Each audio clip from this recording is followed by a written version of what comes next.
Si Attorney Plaridel Dudoy Moranya. Attorney, good morning. Live kita makon sa Bombo Radio Kalibo with Bombo Mike Alado. Attorney. May dahil nga gaon, mga kasipan ba? Michael, Oo. good morning.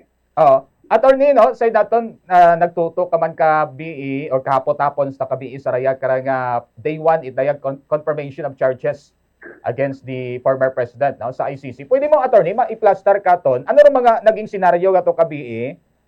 Ano ro plastada pag ginahambay naton yarang confirmation of charges, no, when it comes sa Rayag karang International Criminal Court, attorney?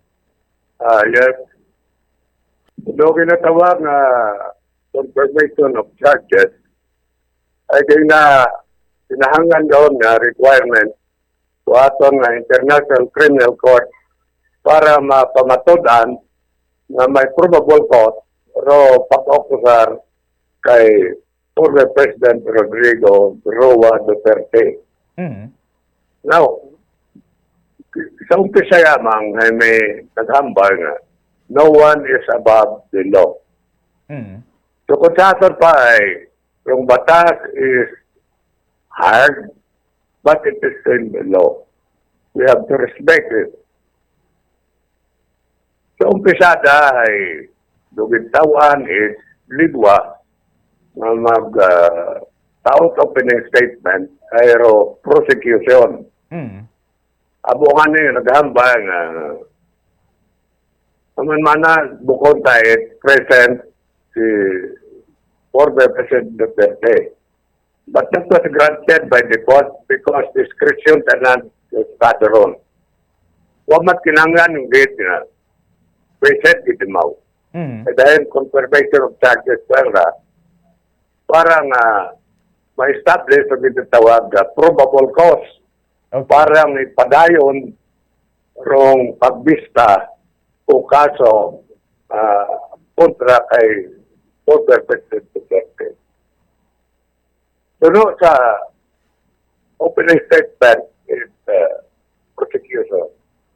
Inhat-hat tanda pero mga akusasyon kontra kay President Duterte. Day 1 pa ron pero dinumpisahan tuan ang mga programa nga para na masarangan naton sakton sa problema sa droga sa bukod sa Pilipinas. So nag-umpisa ito as mayor of Davao City. Hey, ito sa Davao, pinapaatak narag sa mga pumuyo at Davao na droga ay mayain sa nang yawas at tao. Mani dapat maglikaw rin tanan. Ang mana kung di ka mo maglikaw, ayro, basasay, i-apply contract inyo. Morondo, binumpisahan. Pero, makita natin sa pronouncement o prosecution, again,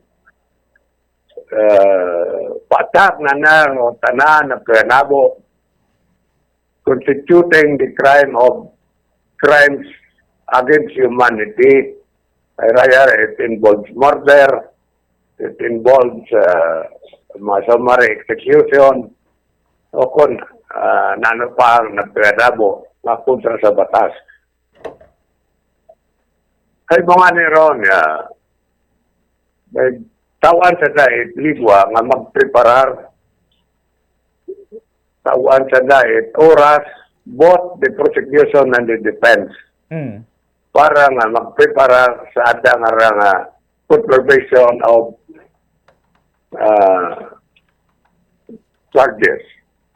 Okay.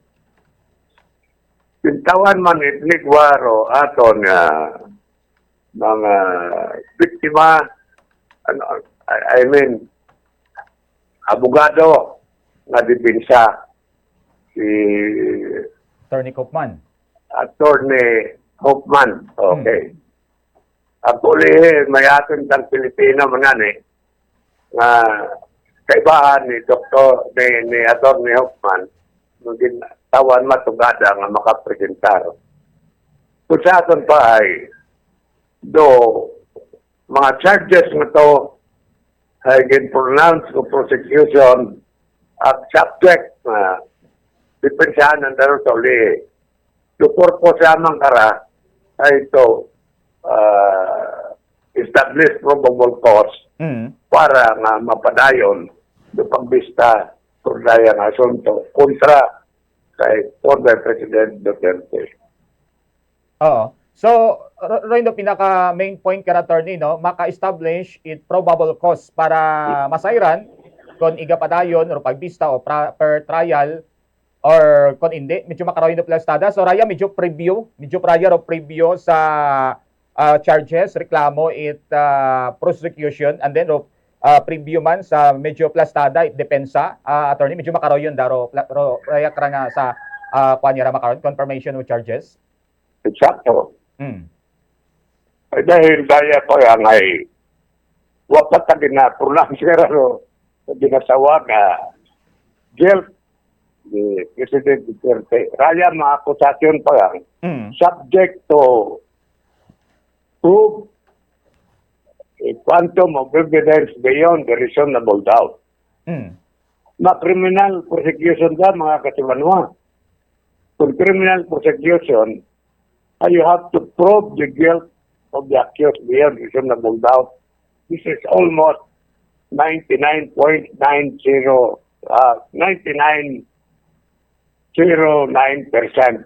What did it do that?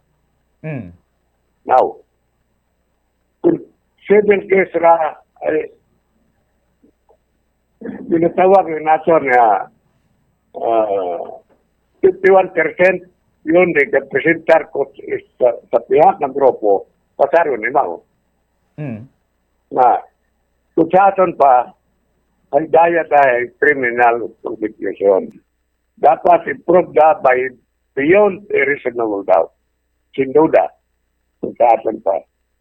Kung sa aton pa, mga kasibanwa, mga sympathizer ni President Duterte, let us watch kung ano magkayadabo. Sa mga nagakontra man, ay ayaw man niyo pagsingan ng guilty agi. Ay daya akusasyon pa mga dapat ipugdar by means of evidence beyond the reasonable doubt. Oo. So, botang bagon, attorney, sa rayang punto, kung makita pre-trial judges nga may probable cause against the former president, makontinue imaw sa proper trial o sa pagbistay tayang kaso. Di katuon do talakayon yung tanan, tigsang bilog, ang datong mga akusasyon, allegation with evidence and witnesses, and then do depensa man.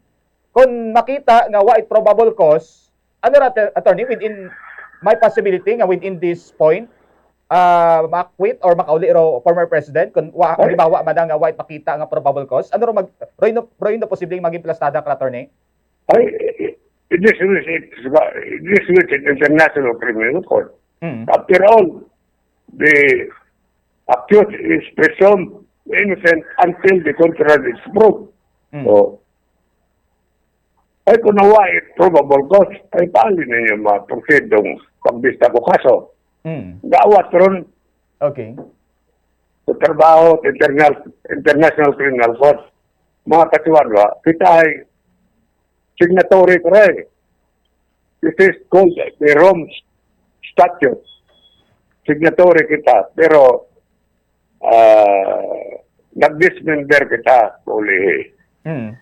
So, napinsangan ng isang bilog ni Hoffman ay kuno ay what jurisdiction International Criminal Court kat kay Presidente Duterte. Pero sa aton na statutory construction, gaya ginatunan dat mga gatuon ni tabugas siya, ay may cut-off time. Pag membro pa kita, International Criminal Court, ang nagkayanabong raya nga makaso, ay pwede tara nga maging subject matter of prosecution under the law. Pero kung bukod ng kwetat membro, ay it is no longer covered by the law.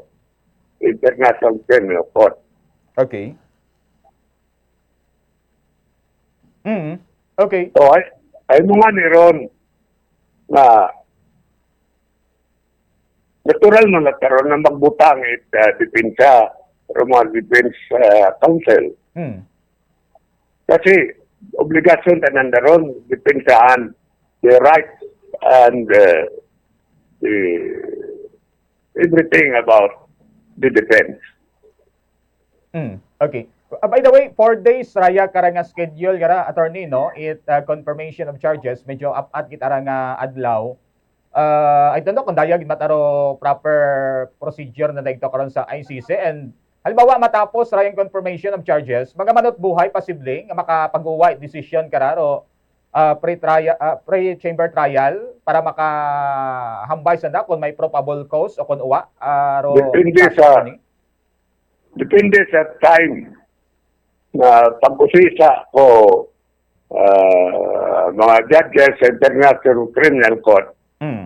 Kung manot buhay na may evaluate do pero mga pinsubmit na mga ebidensya ko both sides, the prosecution and the defense. May tatlong adlaw pa eh. So, kung sa atin pa eh, klaro, ginapasinawan pagid kung ma-establish the probable cause para the former President Duterte madaya sa actual pagbista ko ng kaso. Okay. So bagantayan naton kara attorney no. Ro mga magiging development may 3 days pagara may pahuway sa dat Miyerkules makaron nga adlaw Huwebes, pahuway Miyerkules, Huwebes ag Biyernes and then let's wait and see kung ano ro magiging decision dayon it rayag karang ICC sa after confirmation of charges sara attorney. Yes. Mga kasimanwa naakigro iba kapinigid mga pamilya at biktima ko mga summary execution. Man kunot uwataro na do akusado si President Duterte. Ay roon nang gin-request ko defense counsel na pwedeng sugdan si President Duterte na hindi yun magpasakop. Ay din-grant ko criminal again internal criminal court din-grant a discretion na nandaron. Okay. Kung mas kinangyan nga present kitimaw except during trial. Mga trial may mga tinatawag na identification of the accused by the witnesses. Mga neron ay necessary nga present kitimaw. Iya man sa aton nga procedure sa Pilipinas, pwede man nga ning i-waive to akusado ra ng presensya mga makaroon na sitwasyon. But that will be subject to the discretion of our judges. Pero they must be present during the trial proper. Di ba last time nag-motion ra ng Ro Defense nga bukod it fit for trial do former president but bangon sa ng health no pero kulihi medyo nag-decision do ICC nga fit for trial timo attorney.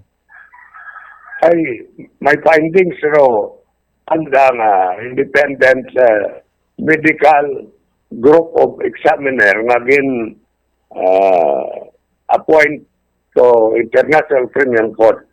Maroon ng findings ay si President Duterte ay still fit to attend to ginatawag na hearing. Okay.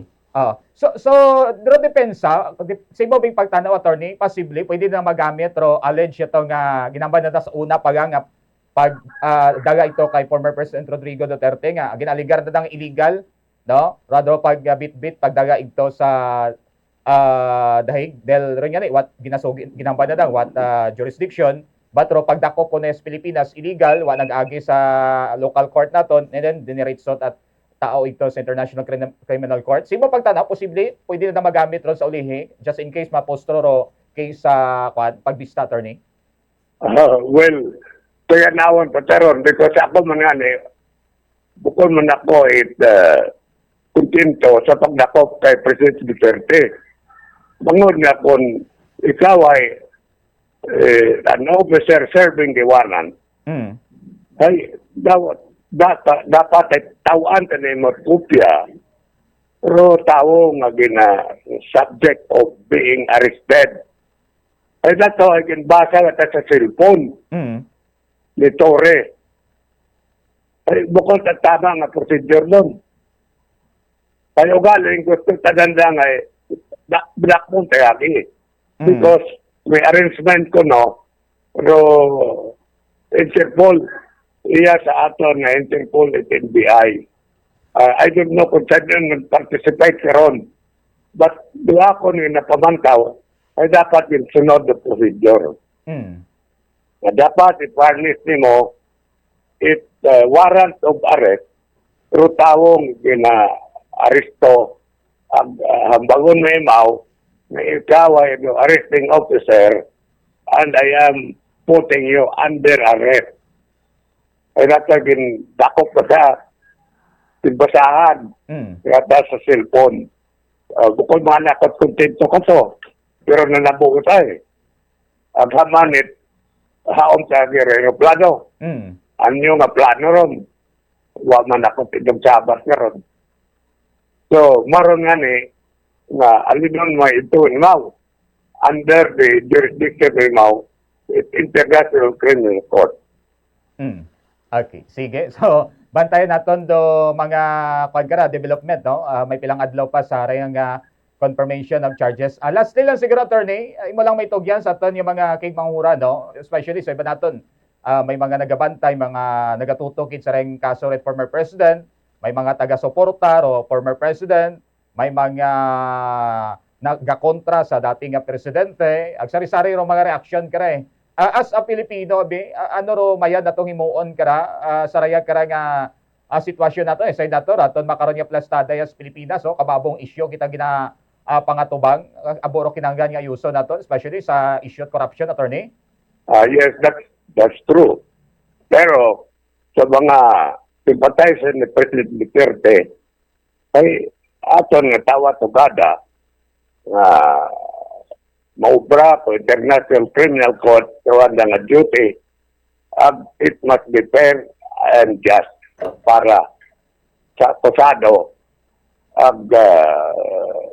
sa mga testigo mo doon. Mga tao nga kontra kay President Duterte, hindi natin nag-presyon mag-guilty si Duterte.